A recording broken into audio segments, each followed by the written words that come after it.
बस इतना ही संग था हमारा तुम्हारा, तुम्हारा हमारा। बस इतना ही संग था हमारा तुम्हारा, तुम्हारा हमारा।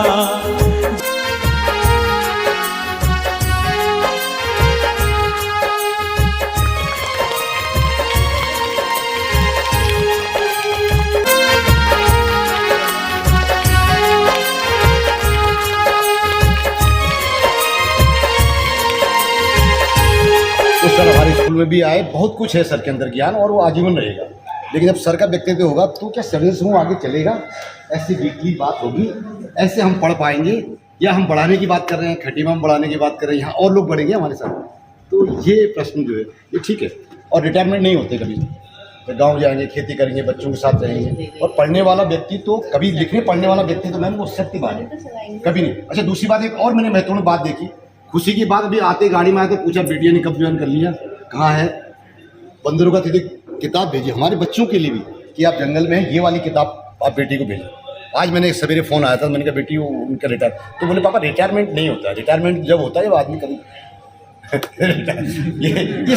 इस कार्यकाल से ये सेवानिवृत्त हो रहे। ठीक हो गया। अब एक के साथ हमारा ज़्यादा वो है क्या कहते हैं, उनसे भी सवेरे पूछा था कि क्या 65 साल नहीं हो सकती क्या? तो सर हमारे साथ भाव से जुड़े रहेंगे। और ठीक हो गया कि वो ग्रुप नहीं बनेगा, वो भी विशेष है ना मैम, कि ग्रुप बनाएगा कौन, हमसे 4 बजे 4:30 बजे जगाएगा कौन, फिर ये किससे शिकायत करेंगे कि मैं थोड़ा लेट हो गई हूँ या मेरा वो हैंग आ रहा है। तो फिर जो आपकी हंसी थी और टिप्पणी में भी आप ठीक है कह दिया तो इसका मतलब संतुष्ट नहीं है, मैं जान जाता था। अगर आपने कह दिया सर ने अपनी टिप्पणी के बाद ठीक है, जब आप उस पर ऊपर से टिप्पणी नहीं करते थे आपकी ये कमी है, तो मैं समझता था कि हाँ आप कुछ बातें सही हुई। ठकाका मारना तो ये था, मेरा से रिटायरमेंट अगले साल है, मैंने नहीं सोचा। मैं तो अब पढ़ूंगा, खेती करूंगा और पढ़ूंगा, और पुस्तकालय घर पे बना लिया है। लेकिन आपके बिना तो ये सब अनाथ हो जाएंगे सर, इसलिए आप अपनी व्यक्तित्व में बताएगा कि ये बच्चे मेरे करेंगे, आप किसके साथ जुड़े, किसको आप उत्तराधिकारी बनाते जा रहे हैं, ये बात आपसे जरूर करेंगे सर। मेरे लिए अमूल्य 5 साल का होगा सज्जन समूह से जुड़ने के बाद, क्योंकि उससे पहले तो बहुत सारी बातें होती थी, लेकिन इतना किसी को डीप और अंदर से समझना हो कि दिमाग में क्या चल रहा है, चीज़ें कैसे देखने हैं, नज़रिया क्या है देखने का, है ना, और कैसे हम अपने काम को बेहतर बना पाए। और इसमें सिर्फ काम को बेहतर ही बनाने की बात नहीं थी, ये था कि भाई जो जिस तरह का समाज हमको देखना है, हमें उस तरफ भी देखने का एक नज़रिया दिया।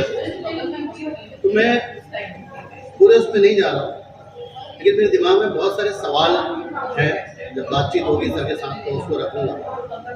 भाई ये जो पूरा जिस तरह के जिस काम में हम लोग लगे हुए हैं, खासकर जो शिक्षकों के साथ जो काम कर रहे हैं, तो ये कैसे और आगे चलता रहे, कैसे हम इसमें जुड़े रहे। जो आपके भी सवाल है दीपा में, भाई समूह कैसे चले, तो वो मन में है कि ये सब कैसे चलेगा, कैसे काम करेगा। लेकिन मैं अपने लिए मैं बहुत सारी चीज़ों को लिखने की कोशिश भी करी थी, और ये भी सोचा था कि जैसे कुछ कई बार होता है, मैं ऐसे देखता हूँ सर को, एक पेड़ है जो काफ़ी ऊंचा है, बड़ा हो, और हम सब उसके नीचे, लेकिन उन्होंने बरगद की तरह ऐसे टहनियाँ नहीं फैला रखी सब लोग आ जाओ और सबको खाना मिले, बल्कि उन्होंने सबको जूझने के लिए प्रेरित कर, आप जूझो, है ना, आप कुछ नया करो, कुछ कोशिश करो, थोड़ा पनपो। तो उसके लिए पूरा स्पेस दे रहे हैं, ऊपर से छत्र छाया है, लेकिन स्पेस पूरा है जिसमें आप अपने आप को इस्टेब्लिश कर रहे हो, जूझ रहे हो, कुछ चीज़ों को कर रहे हो। और फिर जहाँ कहीं हमको लगता है कि चीज़ें हमारी समझ से परे हो रही है, फिर वहाँ पर जो सपोर्ट होता है वो सपोर्ट हमको वहाँ से मिलता है। तो ये जो पद चिन्ह है सर के, जिस तरह से उन्होंने दिया है कि कैसे ये जो हमारा साया जो बना हुआ है वो हमेशा बना रहे, तो वो मुझे लगता है कि जो पिछले 5 साल में सर के साथ जुड़ करके मुझे जो समझ में आया वो यही समझ में आया। तो बहुत सारी चीज़ें होती हैं ज़िंदगी में, लेकिन उसको चलते रहना और एक सोच के साथ चलते रहना बहुत जरूरी है। जैसे सर एक बात कह रहे थे कि मेरे मन में एक सवाल है कि मैं कुछ अलग करूँ, अलग में क्या करूँ। तो जब सृजन समूह का गठन हुआ उसके बाद सर ने बताया मुझे कि मैं कुछ ऐसा ही सोच रहा था जिसके मैं अपने जीवन में कुछ करूँ। तो उनका विजन पहले से ही क्लियर है, ऐसा नहीं कि आज विजन बना। तो वो जो विजन बना हुआ है सर, वो हम सबके मन में भी तो ऐसा विजन हो सकता है। 2-3 दिन मुझे मौका मिला तो बहुत कुछ सीखने का होता है और सर से मैंने सीखा। तो ये मतलब एक वो कहें कि उम्मीद है आगे भी ये जारी रहेगा। और बहुत सारे ऐसे अनुभव हैं, बहुत सारी ऐसी किस्से कहानियाँ जो मैं रखना चाहता था, सोच के आया था, लेकिन समय कम है। तो बस मैं इतना कहूँगा कि सर ये आगे आपका मार्गदर्शन बना रहे, आपका प्यार बना रहे, आपका स्नेह बना रहे और हम आपसे हमेशा सीखते रहें। और ये रोल बदलते हैं, रिस्पॉन्सिबिलिटी बदलती है, लेकिन जो हमारा लगाव होता है, जो भावनात्मक जुड़ाव होता है, वो हमेशा बना रहता है। तो आगे भी बना रहेगा, ऐसी अपेक्षा है सर से। तो मैं इतना ही कहूँगा। धन्यवाद। यहाँ से किताबें भेजी और सब लोग कहने लगे अरे सर, जब मैं भीमताल हूँ तब भी लोग कहते हैं कि आप ये मैम हैं जो सृजन समूह से जुड़ी हैं। मतलब कितनी बार जब हम एमटी बनते कहीं पे कुछ, तो वहाँ पे हमारे जो सर हैं यहाँ के, वो कहते हैं कि ये लोग सृजन समूह से जुड़े हैं। तो अपने को बड़ा गौरव लगता है। और सर से हमने इतना कुछ, सर लखनऊ से कि सीधे मेरे स्कूल में भी आए और सर से मैंने किताब भी मंगाई। तो मेरा एक बार ये प्रश्न था सर से, सर मैंने आपसे किताब मंगाई थी तो मेरा बच्चा एक में किताब पढ़ने लग गया था। मतलब वो किताब को देख के आंगनवाड़ी से आया तो वो किताब पढ़ने लग गया था, ये किताब का ही रुझान था। तो मेरे को बहुत अच्छा लगा था कि किताब मैंने मंगाई तो वो मतलब किताब पढ़ने लग गए हैं बच्चे करके। तो भी लंच ब्रेक हुआ तब मैं निकल आया। तो कमलेश जी के साथ लंबा अनुभव है, मेरे ख्याल से 16 साल लगभग हो गए। और जितना समय मुझे संस्था में हो गया उतना ही सानिध्य उनका मिला है, कह सकते हैं। 2009 में मैंने ज्वाइन किया था, 15 अप्रैल 2009 और शुरू का 1 महीने में यहीं रहा था उधमसिंह नगर में। तब हमारा TLC ये होता था उधर कन्या जूनियर हाई स्कूल का जो किनारे वाला कक्ष है, जूनियर कैंपस। हाँ, जूनियर कैंपस में बहुत गर्मी थी, कभी रह नहीं थे ऐसी गर्मी में।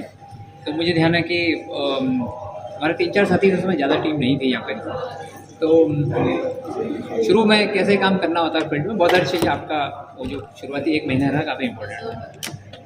सौभाग्य ये रहा क्योंकि उनका लिटरेचर और हिंदी विषय में ज़्यादा उनकी एक्सपर्टीज रही है, तो मेरा भी विषय रहा वो और एक ही विषय में काफ़ी काम करना हुआ साथ में।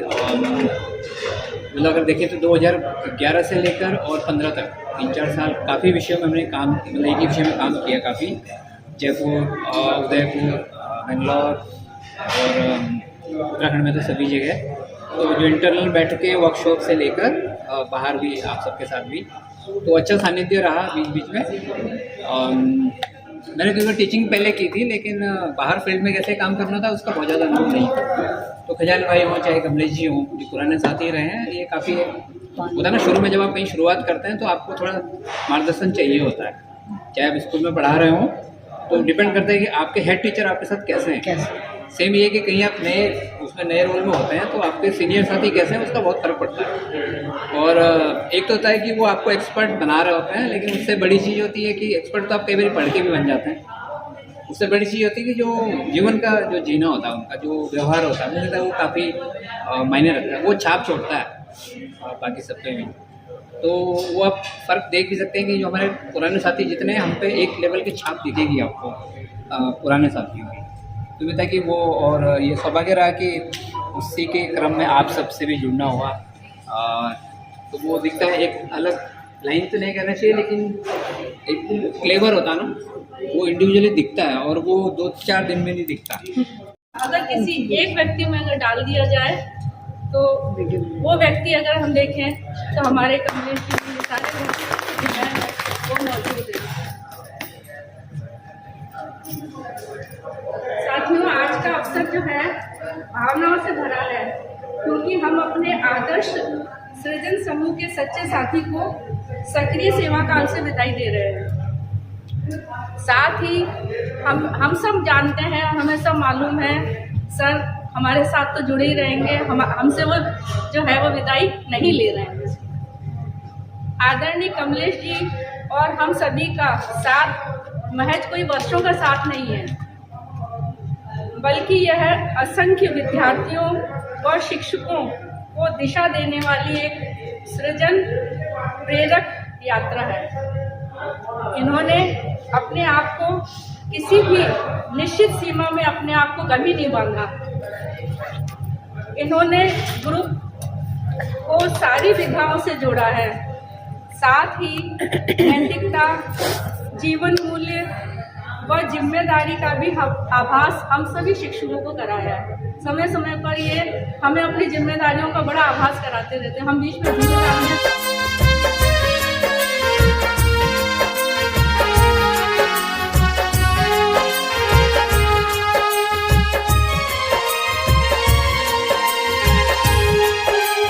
कोई बदल ना पाया ये दस्तूर पुराना हो, कोई बदल ना पाया ये दस्तूर पुराना। ये दो ऐसे शब्द होते हैं कि चाहे कितना भी निष्ठुर मन हो वो थोड़ा मत गुबार, लेकिन हम सब लोगों ने जितना कुछ पाया है सबसे, जो शिक्षक बैठे हैं ना, ये उस आदर्श परिस्थिति के विपरीत जाकर भी वो काम कर रहे हैं। जिनके पास परिस्थितियां हैं, आदर्श परिस्थितियां हैं भी कुछ के पास, वो तब भी नहीं कर रहा है।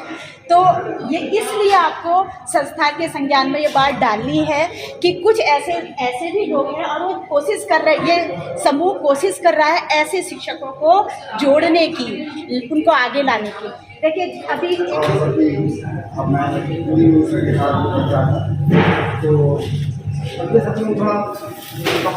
कोशिश कर रहे हैं, कुछ सबसे अजीब हो, आप लोग हिम्मत नहीं किसी की सहायता में कोई सवाल पूछे। आज हम लोग पत्रकार नहीं तो कोई बातें पूछता हूँ, कुछ अकादमिक होंगे और कुछ तकनीकी बातें होंगे,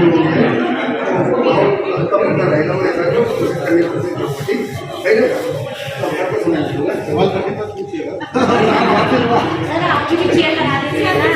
ये सवाल मतलब समूह के ढेर सारे लोगों का था, तो आज हम सर से सुन लेते हैं ना, ठीक रहेगा? बिल्कुल। तो सर बताएंगे थोड़ा अपने बचपन के बारे में, बचपन कहाँ बीता और वर्तमान में कहाँ रह रहे हैं।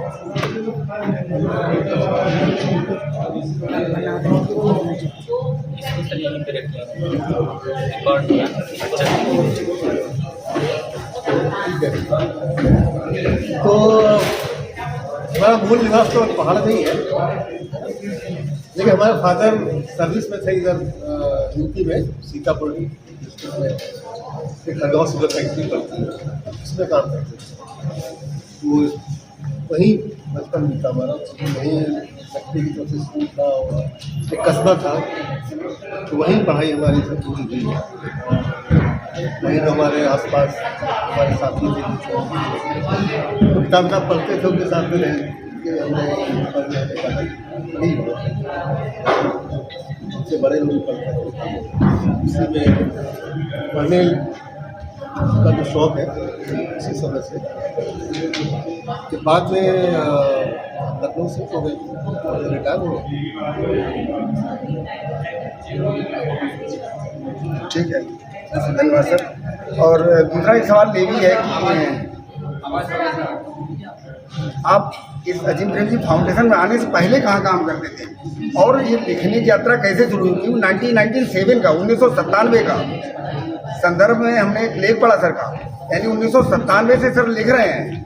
तो ये लिखने और पढ़ने की आदत कैसे बनी? क्या इसमें किसी खास अध्यापक का रोल है या यूं ही, या वो संस्था का रोल है जिसमें आप काम करते हैं? एक सवाल ये रहेगा। तो लिखने का जो मामला है, देखिए मैं जो हम कर रहे थे ग्रेजुएशन या, तो मेरी इच्छा थी कि मैं पत्रकारिता में जाऊँ, में जाऊँ, इसमें काफ़ी क्रेज भी होता था जर्नलिज्म का ना, और मेरा मन था कि मैं ये साहित्य पे या कला पे या फिल्म पे अपना लिखूँ, मतलब देखें और किताब पढ़ें और कुछ लिखते रहे अपना अखबार में या फिर पत्र। तो मेरा था कि मैं पत्रकारिता की लाइन में सही, वो लाइन सही रही, पढ़ने लिखने का मिलेगा और उसमें वही करें उसमें। लेकिन उसके लिए फिर वो करना पड़ता था कोर्स जर्नलिज्म का, तब वो सब जगह पे था नहीं, कुछ जगह पे था। जब उनका दोस्त या कोई आपका जुगाड़ उगाड़ हो वहाँ पे, कोई बार में कोई जानता हो आपको, तो आप फिर उसके थ्रू कुछ हो सकता था। लेकिन फिर वो तो उसने कुछ बना नहीं, फिर वो हमने B.Ed कर लिया। ये जो हम यहाँ स्कूल में हम जब पढ़ाने गए यहाँ पे राजस्थान में, तो ये फैमिली ऑफ फर्क है दिल्ली की, तो काफ़ी सारा ये चीज़ें बनाती है, पारंपरिक कपड़े अपने और जूते, राजस्थान में उनका काम और काम। तो उन्होंने एक स्कूल चालू किया था वहाँ पे। वो चालू कुछ मतलब वो प्रभावित थे डेविड से, उनके जो मालिक थे डेविड आस्परो थे, जो दिल्ली बात उनकी माँ से उनको जो जानता उनको जानते थे। कहते हैं ऐसा स्कूल बनाए हैं, मतलब डेविड का टाइप का जैसा स्कूल में चलाया, फिर वो परिचित थे। तो फिर दिगंतर भी चलता था, तो उनका था कि कोई ऐसा बंदा मिले। तो फिर उन्होंने फिर एक शुरू किया, तो वहाँ पे वो कृष्णमूर्ति स्कूल से किसी को लेकर आए थे, केपाई के स्कूल में काम किया था। तो वहाँ जब हम गए तो वहाँ पे सिस्टम तो था पढ़ाने का, वहाँ पर पढ़ाता। तो उसमें काफ़ी इंटरेस्टिंग ये होता था कि वहाँ पे जैसे आप टीचर हैं तो आपके पास खाली एक टेक्स्ट बुक नहीं है। जैसे आप थर्ड में EVS पढ़ा रहे हैं तो आपके 3-4 लोगों की टेक्स्ट बुक आप देख सकते, सरकारी टेक्स्ट बुक में क्या है, फॉरेन लैंग्वेज में क्या है, ऑक्सफोर्ड यूनिवर्सिटी प्रेस वाले में क्या है, या हिंदी की है तो आप और लोगों को देख, तो ज़रूरी नहीं कि आप उसी से पढ़ाओ। तो ये वहाँ पे काफ़ी खुला डिपेंडेंसी बढ़ते जा रहे थे। इसमें शुरू हुआ था वो 37 बच्चे ही थे उसमें।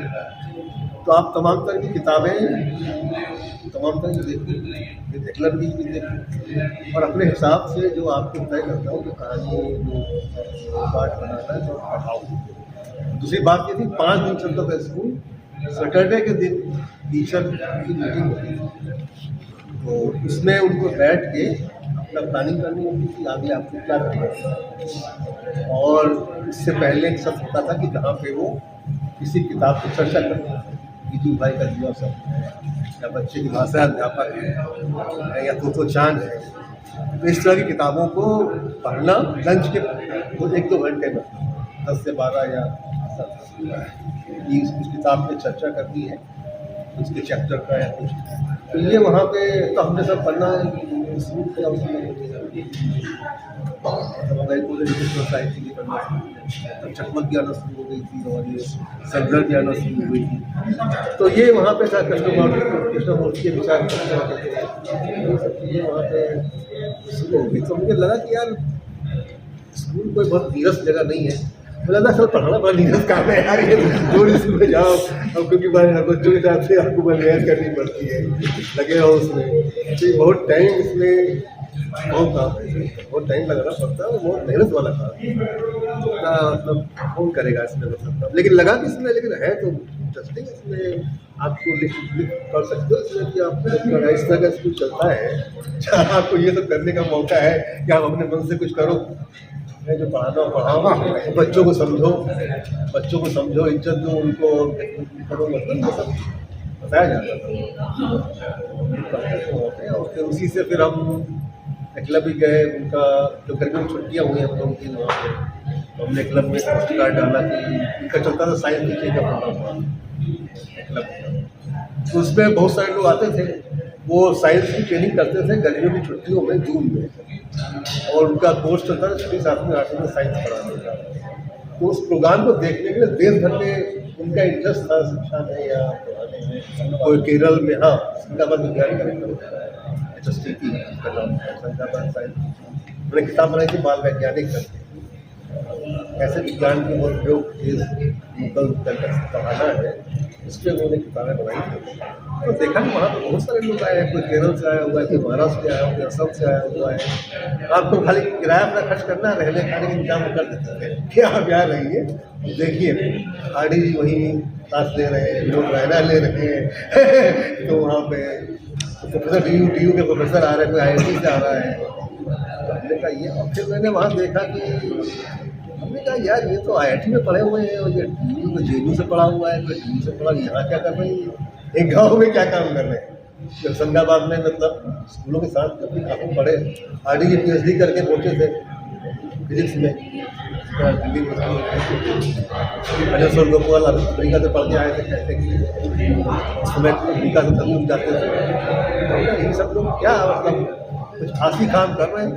और 10वीं सुननी भी जेलनी से पढ़े थे, तो वहाँ का जो माहौल काफ़ी वो होता था। और शाम को सुबह लंच तक था, तो 12 तक का क्लास, 7:30 से 1:30 बजे तक का ट्रेनिंग, उसके बाद लंच करिए, लंच के बाद फिर 3 बजे के बाद फिर होता था फीडबैक, आज क्या हुआ, पूरा चर्चा उसमें, और क्या सवाल पूछा, कैसे तुमने बताया, क्या करा, पूरी चर्चा, जिससे उस सवालों पर और आप चिंतन कर पाए। जब कोई पूछ रहा है उसके दिमाग में क्या है, क्या चल रहा है, तो वो चलता था। और शाम को फिर कोई आता था, कोई साइंटिस्ट लेक्चर देने आ रहा है किसी चीज़ के बारे में, और फिर एक लाइब्रेरी होती थी, किताब भी पढ़िए, किताब खरीदिए या पढ़िए। तो उसके बाद में रहता था कि मतलब कि कुछ शिक्षक पे विकास करना है तो कुछ ऐसा ही कुछ करना पड़ेगा आपको। अगर शिक्षकों के कुछ अगर विकास करना है, उनको सिखाना है, तो खाली ट्रेनिंग हनिंग से तो नहीं होने वो होता है ना। तो ये समझ में तो आने लगा था उस समय, लेकिन ये अच्छा रहा कि ऐसा समय टाइम मिल गया और ऐसा अवसर मिल गया, हम लोग ऐसा कर पाए, अच्छा काम कर पाए, इतने लोगों से जुड़ पाए। आप लोग का सबका सहयोग रहा कि आप लोग जुड़ते रहे, पूरा एक बनता रहा। क्योंकि इसमें देखिए बहुत छोटा सा समूह है, लेकिन इसके माध्यम से हम लोग बहुत चुके फायदा होता है। छोटा सा समूह जो है, छोटा सा समूह है, तो उसमें हम लोग बहुत सारी चीज़ें करते रहे हैं ना। मतलब लिखना पड़ता है, आप लोगों ने तमाम चीज़ें लिखी भी हैं, क्लास में भी काम किया है, लिख भी रहे हैं। तो ये सब काफ़ी इसमें वेबिनार हटना हम लोगों की है, फिर यहाँ तमाम बाहर के लोग भी आए हैं। तो एक पूरा सब वो एक बहुत ही सबसे जुड़ी हुई चीज़ें हैं, और सब वो शिक्षक से और विकास कैसे होता है, तो उससे कुछ रोशनी मिलती है। मतलब कैसे शिक्षक, क्योंकि भाई देखिए टीचर भी जो है उसमें समझना ये होता है कि शिक्षक खाली शिक्षक ही नहीं है, वो इंसान भी है, उसको भी समझना होता है, उसकी लाइफ भी क्या है, उसका जीवन भी क्या है, वो भी बड़ी चीज़ है ना। उसको जब समझोगे नहीं तभी कुछ कर पाओगे आप खाली ट्रेनिंग देते रहोगे तो उससे नहीं होगा। तो उनके भी जीवन और उनके भी उसको समझो, पहले उनको भी एक इंसान की तरह देखो कि वो भी एक इंसान है, और उसके बारे में पढ़ो। और तो अच्छा रहा, काफ़ी कुछ अच्छा लगा। और ये पता नहीं कैसे हो गया, क्योंकि हम सोचते थे यार क्या कहने थे कि मतलब भाई बिना पढ़े कैसे होगा, बिना पढ़ेंगे नहीं टीचर तो फिर कैसे सीखेंगे, खाली ट्रेनिंग से नहीं होगा काम। तो ये हम कर पाए, अच्छी बात है। बहुत बढ़िया। एक मिनट लेता हूँ मैं। जैसा मैंने शुरू में कहा था कि आज 20 लोग हम इकट्ठे हैं, और शायद ही मुश्किल है कि इस तरीके से इकट्ठे हो पाएँ। क्या जो मैं मिलने की बात कह रहा था, सर से 2 बार साल में कम से कम हम 3 दिन विंटर 3 दिन समर करते हैं। जी सर। तो सर से समय ले लेंगे, मतलब किसी भी तरीके से सर को बुला लेंगे हम। जब तुम चले जाओगे तो थोड़ा सा यहाँ भी रह जाओगे, जैसे रह जाती है पहली बारिश के बाद हवा में धरती की सोंधी सी गंध, भोर के उजास में थोड़ा सा चंद्रमा, खंडहर हो रहे मंदिर में अनसुनी प्राचीन मित्रों की झनकार। तुम चले जाओगे तो थोड़ी सी हंसी, आंखों की थोड़ी सी चमक, हाथ की बनी थोड़ी सी कॉफी, यहीं रह जाएंगे प्रेम के सुनसान में। तुम चले जाओगे, तुम मेरे पास, पर मेरे पास रह जाएगी प्रार्थना की तरह पवित्र और अदम्य तुम्हारी उपस्थिति, छंद की तरह गूंजता तुम्हारे पास होने का एहसास। तुम चले जाओगे और थोड़ा सा यहीं रह जाओगे। तो पहला है कि कुछ कविताएं हैं सोमवार की, उनको हम पढ़ते हैं जी। एक पत्ती बुलाती है,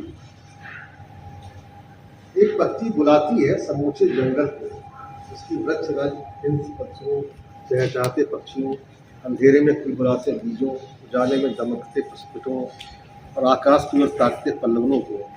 एक पत्ती हरी दस्तक है, व सुगबुगाहट वह कभी पूरी न हो सकने वाली कविता का आदि शब्द वह एक हरी शिखा है जिसमें होने हो सकने का उजाला है, एक पक्षी प्रकृति की विनय पत्रिका का पहला पद्य है।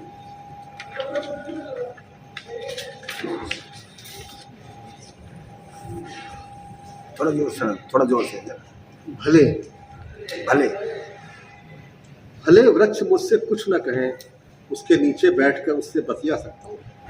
भले अनसुन कर दे मेरी पुकार, पर्वत से शिकायत कर सकता हूँ उसकी नीरव उदासीनता के बारे में। भले झरने का निर्मल जल बहता रहता है बिना से हिसाब में लिए कि अंजलि भर जल ले रहा हूँ, उसके किनारे गा सकता हूँ मधुर सा सुर गीत। मेरी परवाह किए बिना पक्षी करते रहते हैं अपना संवाद, उन्हें अपने मौन में शब्दों के घोंसले में लोच सकता हूँ कुछ देर सुस्ताने के लिए। यहाँ से जितनी दूर है ईश्वर उतने ही पास है उसकी बरपरस्ती करना। उसे अपनी कविता की दहलीज से पुकार सकता हूँ जैसे वह मेरा पुराना पड़ोसी हो बरसों। लेकिन जो मतलब कि हम साथियों ने जो अपने भाव व्यक्त किए, जो सर से बातचीत हुई, हालांकि बहुत सारी बातें ऐसी थी कि जो जैसे मैं धर्मपाल जी हैं, हम एक लंबे समय से जुड़े हुए हैं तो काफ़ी कुछ जानते थे करते थे, लेकिन साथियों से बातचीत होती रहती थी तो इस तरह से, बल्कि कल सर से बात हो रही थी कि मतलब किस तरह के प्रश्न पूछे जाएं। तो ये मैंने बल्कि बात रखी थी कि हालांकि बकोड़ियों से जब वो बातचीत हुई थी उसमें तो सब ने अपनी ये बात रखी थी, लेकिन फिर भी साथियों के मध्य में ये बात उठती है तो एक इस प्रश्न को रखा जाए कि जो साथी जो हमारे करीब से जुड़े हुए हैं और बातचीत करते रहते हैं तो थोड़ा वो भी मतलब जान सकें। और अभी ये अच्छा रहा कि अभी तक तो जैसे समूह के माध्यम से हम समूह में सुनते रहे हैं सर को, लेकिन अशोक वाजपेयी जी की बहुत सारी इसमें अभी जैसे विदा कविता पढ़ी है सर ने, तो एक विदा और विदाई मतलब जो है थोड़ा सा लास्ट में जो पढ़ा ना तो वो थोड़ा सा और भावुक कर गया। लेकिन इस कविता को हम लोग पढ़े हैं और अभी कई कविताएँ सर ने पढ़ के सुनाई हैं, तो वो जो है हमारे जो समूह में जो सुनने की हमारी हैबिट रही है उसको फिर से मतलब ताज़ा कर दी। और मैं लास्ट में इतना कहना चाहूँगी कि वैसे तो हमारा जो भी शुरू से लेके अब तक का समय है वो अविस्मरणीय है, लेकिन ये जो हम यहाँ जो 2-3 घंटे 4 घंटे बैठे और जो बातचीत की, अपनी बात रखी, सर को सुना, वो तो मतलब कि वो पल जो है मतलब यादगार रहेगा हमेशा ही। कि अभी आज तक हमने कोई भी इस तरह के मतलब कि कहने के कार्यक्रम हम लोगों ने इस तरह से नहीं कभी किसी के साथ किए। आज एक मतलब पहला हो रहा है और ये हमारे लिए अविस्मरणीय पल होगा।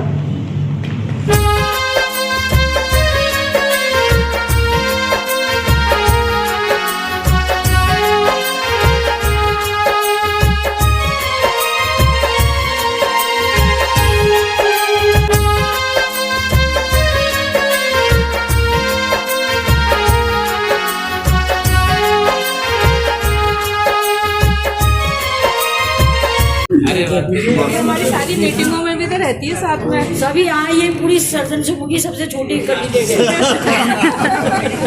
बहुत बढ़िया, बहुत बढ़िया है।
बस इतना ही संग था हमारा तुम्हारा, तुम्हारा हमारा।